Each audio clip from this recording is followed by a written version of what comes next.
Hey everyone, and welcome to this explainer. Today, we're tackling something that's, well, pretty taboo. It's often misunderstood and, yeah, definitely uncomfortable for a lot of folks. We are looking directly at the raw, unfiltered science of infidelity and attraction. But before we get going, I just want to establish right out of the gate that this is a totally safe, judgment-free zone. We aren't here to point fingers or make moral condemnations about anyone. Instead, we're relying purely on scientific research, psychology, and evolutionary reality to decode this hidden, primal script that's literally written right into human DNA. So, if you've ever wondered about the hidden biological currents running beneath our relationships, you are in exactly the right place.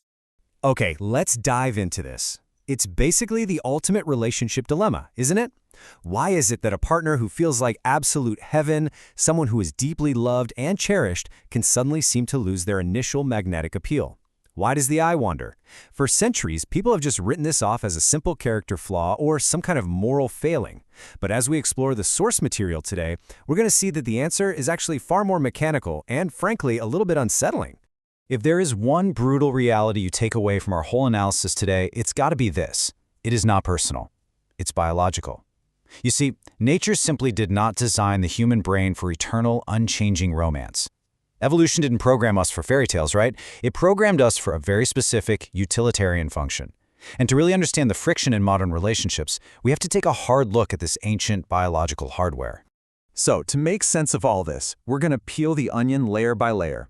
First, we'll look at the uncomfortable biological reality. Then, the Coolidge Effect explained. After that, we'll see how the mind complicates things with the Madonna whore complex. Next, we'll explore the modern threat of the digital harem. And finally, because biology is certainly not destiny, we're going to wrap up with actionable strategies for taking back control. Let's get started. All right, part 1. The uncomfortable biological reality. To truly grasp the male brain's primal code, we actually have to travel back millions of years to our ancestral environment. The core of this uncomfortable biological reality is one singular evolutionary goal: maximizing reproductive success. Listen, evolution is just a harsh, numbers-based game.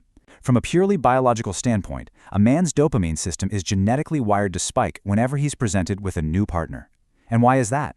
Well, historically, mating with multiple partners maximized the chances of spreading his genetic material. The brain literally chemically rewards novelty with massive surges of dopamine, and that creates a really natural, deeply ingrained hunger for variety. Which brings us to part 2, the Coolidge Effect explained.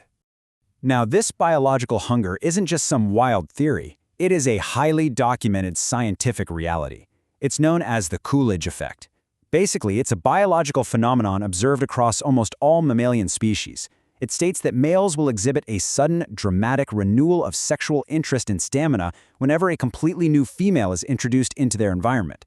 And get this, that happens even if they have just reached absolute physical exhaustion with their previous partners. It's a proven mechanical strategy of nature.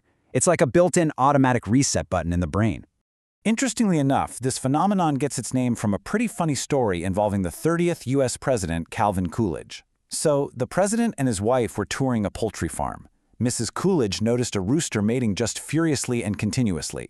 She asked the farmer if this happened all day, and he said yes, dozens of times. She smiled and said, "Tell that to the president." Well, when the president was told, he asked the farmer, "Is it with the same hen every time?" The farmer replied, "Oh no, Mr. President, a different hen every time." The president then smiled and said, "Tell that to Mrs. Coolidge." It's a funny, tasteful little story, but man, it perfectly highlights that relentless, underlying biological drive for novelty. And this brilliantly illustrates exactly what scientists see in the laboratory every single day. I mean, when researchers conduct experiments on rats, the results are just staggering. A male rat will mate with a familiar female until he is entirely depleted, showing zero interest in continuing. Done. But the exact second a new female rat is introduced to the cage, boom, his energy and drive instantly spike right back to 100%. This primal code overriding physical exhaustion is written deep, deep within mammalian DNA, and yes, that includes ours. Okay, moving on to part 3, the Madonna whore complex. But hey, humans aren't just biological machines, right? We're complex psychological creatures. The human mind adds an entirely new, actually rather dark layer of complexity to this primal drive, bringing us to a condition famously identified by Sigmund Freud, the Madonna whore complex. According to the source material, this happens when men subconsciously divide women into two extreme, mutually exclusive categories. On one side, you've got saintly, pure figures who are worthy of deep love and respect. On the exact opposite side are degraded figures who exist solely for lust. Societal conditioning and early childhood influences often teach men to separate pure, motherly respect from their own primal, so-called dirty sexual urges. So there's a really stark dichotomy at play here. In a long-term relationship, a man might elevate his wife to the sacred category. She's the mother of his children, she runs the home, she's someone he profoundly respects. But ironically, because he respects her so much, his subconscious kind of starts to view raw, primal intimacy with her almost as a sin. To unleash those animalistic urges, his mind tells him he needs an outlet in the profane category, someone he doesn't hold in such high sacred regard. It's wild, but deep respect in the normal monotony of daily life can inadvertently extinguish sexual mystery, which pushes that biological drive to seek expression somewhere else. All right, let's look at part 4, surviving the digital harem. As if ancient biology and deep-seated psychology weren't enough of a headache to contend with, today's technology is essentially pouring gasoline on the fires of these vulnerabilities. We are now dealing with what scientists call superstimuli. According to our sources, internet pornography basically acts as the steroid version of the Coolidge Effect. Think about it. Historically, finding a new mate took immense time and effort. Today, a single click triggers an extreme, entirely unrealistic flood of novelty that the human brain was simply never designed to process or handle. This artificial superstimulation makes the natural, beautiful reality of a long-term partner seem dull or boring by comparison, completely hijacking the brain's natural expectations. Just consider the sheer volume of exposure for a second. We are talking about thousands of digital options presented every single day. Even if a guy isn't physically unfaithful, endless social media scrolling constantly exposes his brain to highly filtered, hyper-attractive novelty. The brain's circuitry for seeking variety is constantly buzzing, trapped in what the source material so aptly describes as an inescapable digital harem. Look, the severity of this absolutely cannot be overstated. Neuroscientists have directly compared this level of digital superstimulation straight up to cocaine addiction. Crazy, right? But both hijack the exact same reward circuits in the brain.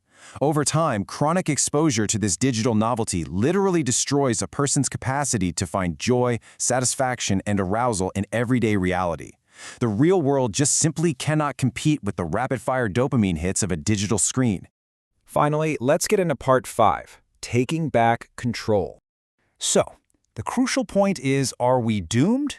Are we all just helpless passengers in a biological and digital vehicle that we can't even steer? Absolutely not. While biology is super powerful, it is for sure not destiny.